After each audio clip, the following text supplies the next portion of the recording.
Revision है ना, revision नहीं, एक्चुअली मैं इसको बोलना चाहूं तो मैं बोल सकता हूं कि क्वेश्चन प्रैक्टिस सेशन स्टार्ट करने वाला हूं। क्योंकि रिवीजन ऑलरेडी आप समरी लेक्चर से क्लास में कर चुके हो, आप अपने आप से कर चुके हो, एक महीना बचा है एग्जाम का एग्जैक्टली, क्योंकि हम 4 अप्रैल से शुरू कर रहे हैं, कल से शुरू कर रहे हैं। तो भैया अब आपके पास गिन के एक महीना बचे हैं, 30 डेज। मैं शुरुआत में भी आया था, अंत में भी रहूंगा। तो जो शुरू में हम लोगों ने जितनी जोश के साथ खत्म किया था, जिसने जोश के साथ शुरू किया था, जितने जोश के साथ फिजिकल केमिस्ट्री खत्म की थी, उतने ही जोश के साथ, क्योंकि इतना पता है कि चैप्टर्स कम हो गए, लेकिन चैप्टर्स कम होने के साथ साथ आपको एक तो चीजें और साथ में करनी पड़ेगी। वो क्या है सर? जैसे प्रैक्टिकल चीजें ऐड हुई हैं, तो बहुत सारे लोगों के क्वेश्चन है, बहुत सारे प्रैक्टिकल क्वेश्चन। भाई प्रैक्टिकल वाले क्वेश्चन मैं आपके सामने एनसीईआरटी की पीडीएफ खोल के आपको बताऊंगा। सो रिवीजन सेशन में आपको बहुत फायदा होने वाला है, क्वेश्चन प्रैक्टिस सेशन में बहुत फायदा होने वाला है। हाँ, मेरी कुछ क्लासेस चल रही हैं, तो इसलिए मैं हफ्ते में 3 दिन का मैंने सोच रखा है, थर्सडे फ्राइडे सैटरडे, ये 3 दिन अपने पास, जो मैं आप लोगों के लिए डेडिकेटली सुबह के 2 घंटे या सुबह 8 बजे शुरू करूँ चाहे 9 बजे शुरू करूँ, 2 घंटे 2.5 घंटे जो भी होगा, मैं ये रिवीजन प्लान करना चाहता हूँ। क्या आप लोग सब साथ में हो भाई? जो लोग भी क्वेश्चन प्रैक्टिस साथ में करना चाहते हैं, मैं रिवीजन इसलिए नहीं बोल पा रहा हूँ ना, क्योंकि मैं सच बताऊं तो मैं पढ़ाऊंगा नहीं, मैं आपसे पूछूंगा और आप मेरे साथ साथ क्वेश्चन अटेम्प्ट करोगे। एक्जैक्टली नीट वाला टाइमर लगा के करेंगे, ताकि 30 सेकंड 40 सेकंड में ही काम हो जाए। टाइमर चलता रहेगा, आपको अटेम्प्ट करना है, आप लास्ट में स्कोर देके बता के जाओगे कि सर मैंने आज 40 क्वेश्चन अटेम्प्ट किए या 30 क्वेश्चन अटेम्प्ट किए, उसमें से मेरे 15 सही हुए, 20 सही हुए, 25 सही हुए, 30 सही हुए, और मुझे ये अपनी मिस्टेक्स रियलाइज हुई, मैं इसको पार्ट को रिवीजन करूंगा या रिवीजन करूंगी। तो ये मेरा मोटो है अगले एक महीने तक, टिल योर एग्जाम्स की। मैं चाहता हूं आप लोग जो 4 अप्रैल से जो सेशन शुरू हो, वो 4 मतलब मई तक या 3 मई तक जाए, और उसमें हर एक दिन सुबह सुबह उठ के लास्ट के 3 दिन 4 दिन हम लोग मिलकर प्रैक्टिस करें, चाहे वो संडे हो, चाहे सैटरडे हो, चाहे फ्राइडे हो, कोई फर्क नहीं पड़ता।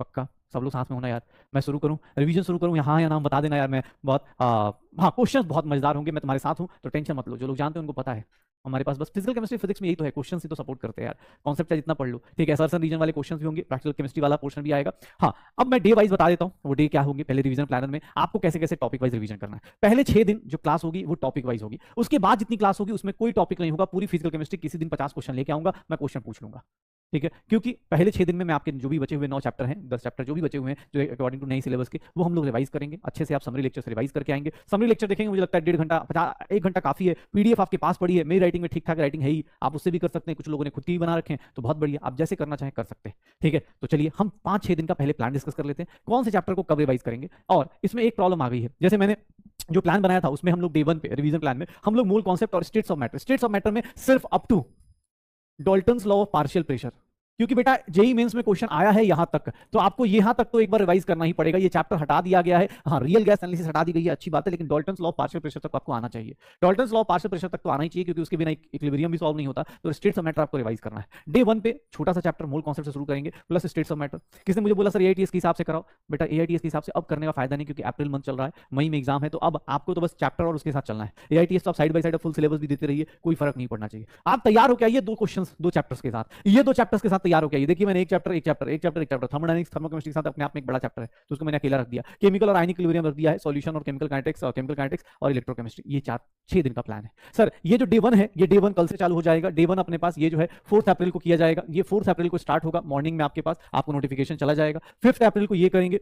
6 अप्रैल को एक प्रॉब्लम आई है, 6 अप्रैल को एक प्रॉब्लम क्या आई है, ठीक है। 6 अप्रैल को 7 को बहुत सारे लोगों का रियल टेस्ट है जो एपीडब्ल्यू कंडक्ट कर रहा है, तो 7 अप्रैल को पूरा टेस्ट है। तो 6 अप्रैल को हम लोग सैटरडे क्लास नहीं करेंगे, क्योंकि सैटरडे को क्लास करने से लॉस हो जाएगा बहुत सारे बच्चों को जो रिवाइज करना चाहते हैं। तो 6 अप्रैल को क्लास नहीं होगी। 4th और 5th को पहले 2 दिन में हम ये 4 चैप्टर अपना फिनिश करेंगे, कल और परसों में। आप क्वेश्चंस प्रैक्टिस के मूड जाइएगा, मैं सच बता रहा हूं, सिर्फ फॉर्मूला पढ़ के आइएगा, यहाँ मजा आएगा। क्वेश्चंस अटेम्प्ट करेंगे, सीखेंगे, सिखाएंगे और चले जाएंगे, बस यही काम करना है। उसके बाद जिन लोगों को लगता हो कि सर थर्मोडायनामिक्स के साथ साथ यहीं पर प्रैक्टिकल जो प्रैक्टिकल फिजिकल वाला पार्ट है, जो टाइट्रेशन इन सबका है, वो वाला पार्ट मैं लैब मैनुअल के साथ पढ़ाऊंगा भी, और उसी के साथ साथ क्वेश्चंस भी बताऊंगा। रिडॉक्स कर चुके होंगे तो नॉर्मलिटी ये सब हम रिवाइज कर चुके होंगे, तो ये वाला पार्ट यहीं पर कराऊंगा डे 3 पे। ये पार्ट हमारा मतलब जो मुझे कैलेंडर देख के लग रहा था कि हम लोग 4th के बाद 1 मिनट 4th के बाद 11 अप्रैल को ये करेंगे।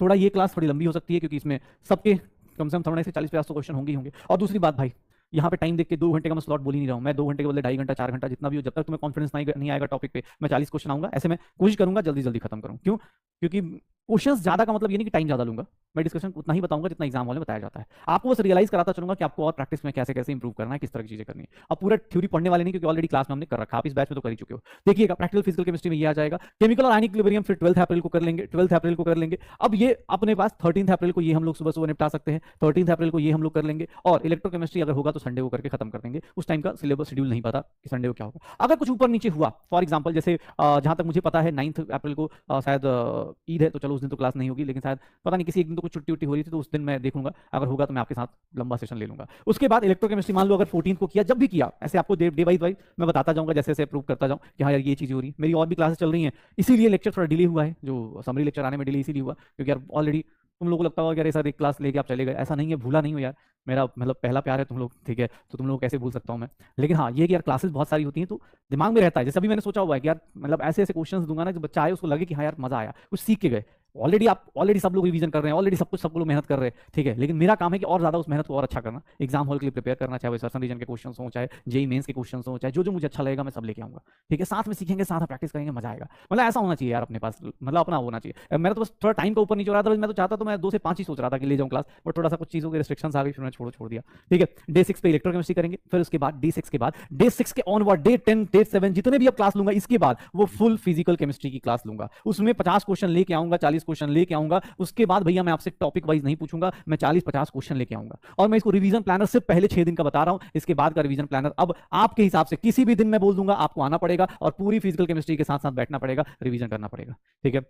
जो 4.0 6.0 जिसमें ऑर्गेनिक करा रखी है उन लोगों को टेंशन नहीं लेनी, पता चला तुम कमेंट कर रहे हो सर हमारी ऑर्गेनिक की रिवीजन कब होगी, हो जाएगी, तुम्हारी भी ऑर्गेनिक केमिस्ट्री की रिवीजन अभी प्लान कर रहा हूँ, ठीक है, जैसे वहां सिलेबस कंप्लीट होगा हो जाएगा। यहाँ सिलेबस कंप्लीट हो गया है तो यहाँ पर फिजिकल केमिस्ट्री की रिवीजन प्लानिंग चालू हो गई है, ठीक है। सिर्फ 6 दिन में आपके पूरे चैप्टर्स करा दिए जाएंगे। उसके बाद डे 7 ऑनवर्ड जितना भी होगा उसमें पूरा का पूरा हो सकता है किस दिन ऑर्गेनिक भी लेके आ जाऊँ, हाँ नहीं, फिजिकल केमिस्ट्री के सारे क्वेश्चंस लेके आऊंगा और आपके साथ डे 7 से आप लगातार प्रैक्टिस करेंगे टिल योर एग्जाम्स, मतलब हर एक दिन कुछ ना कुछ सीखते जाएंगे। जैसे ही मुझे मौका मिलेगा मैं आप लोगों के साथ, जैसे मेरे कुछ बैचेज और खत्म होंगे, हो सकता है मैं ट्यूसडे वेडनेसडे थर्सडे किसी और दिन भी आ जाऊं, आपको एक दिन पहले बताऊंगा, फुल यहाँ के बाद एक दिन पहले बताऊंगा आपको पूरा का पूरा प्रिपेयर होकर आना है। मैं चाहता हूं सब लोग समरी लेक्चर देखें और चीजें रिवाइज करके आए, मूल कॉन्सेप्ट और स्टेट्स ऑफ मैटर करके आइए। कल 4 अप्रैल को हम लोग ये क्लास करने वाले हैं, 4 अप्रैल को ये क्लास होने वाली है और 5 अप्रैल को ये क्लास होने वाली है, तो सर आप लोगों से एक्सपेक्ट कर रहे हैं, ठीक है, पढ़ के आइए, आराम से रिवीजन करके आइए, क्योंकि बहुत नई नई चीजें आपको देखने को मिलेंगी, अलग अलग टाइप के क्वेश्चंस मिलेंगे हर बार कुछ